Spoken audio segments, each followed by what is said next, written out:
people want to hear about these sort of otherworldly experiences that a lot of us had the privilege to be a part of. And I mean, how else we could sit here? I don't know how long you want to sit here, and we could talk about each one of these. But I love detailing what it's like to do a first skydive jump, or even do an 80th one. They still have their own sensations, but to go through drown proofing in Bud's second phase.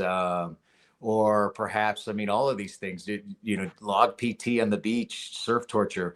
And that's kind of why like to write a fiction story is really exciting, because we get to tell a really fun story and we get to add in all of these thriller dynamics, but at the same time have the fact that a lot of what our main character Declan Novak has gone through and experienced, and kind of the skill and mindset that he has, comes from the fact that as one of the authors, I did all of these things, and we get to tell exactly. So you get to see, how does this character Declan come to be the way that he is? How does he know what he knows? How does he move the way that he moves?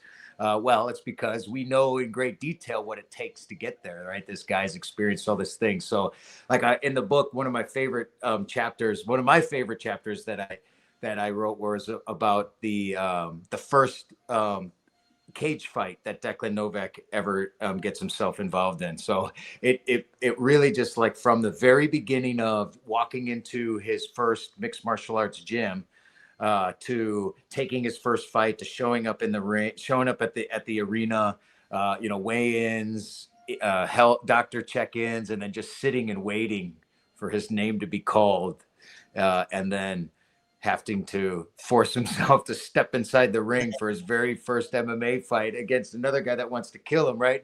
And Declan has no idea what he's about to get himself into. And of course, he's got all his plans on how he's going to win this match, and he's gonna do a great job. And that all goes to shit the first time he gets his nose broken, about 10 seconds into his first fight. So those are kind of course, right? Those are, I mean, how else do you tell these stories? By putting them to paper, right? I mean, that's, I guess, what I like to tell every veteran, especially veterans, because I know them well, but athletes as well. I know a lot of pretty elite athletes, and they have these similar sort of unique experiences that everybody wants to hear. And that is to put it to paper. Start your journey into writing, especially as a veteran. There's so many wonderful stories out there. And I guarantee you that once you start compiling them, writing, no matter how terrible you think the writing seems to be, you're going to begin to see this beautiful body of experiences that hopefully one day you find a way to find somebody like James, and they'll come into your life, and all you got to do is say, yeah, man, I probably would not have had the wherewithal to do this myself.